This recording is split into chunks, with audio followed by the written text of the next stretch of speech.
మేము దశాబ్దాలుగా వాటా కోసం పోరాటం చేస్తుంటే మీకు ఏ చిత్తశుద్ధి లేకుండానే ఈడబ్ల్యూఎస్ కోట అమలైంది కదా.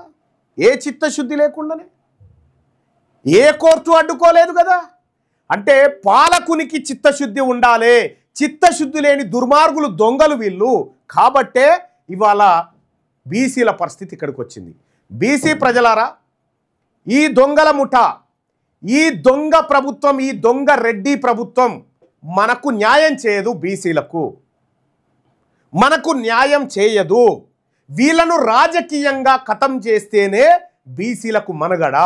వీళ్ళను రాజకీయంగా ఖతం చేయాల్సిందే.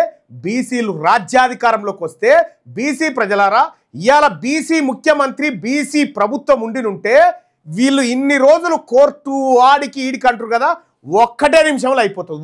వన్ మినిట్లో, ఒక్కటే నిమిషంలో దీన్ని పాస్ చేసి 42 కాదు 62% రిజర్వేషన్ బీసీలు తీసుకోవచ్చు.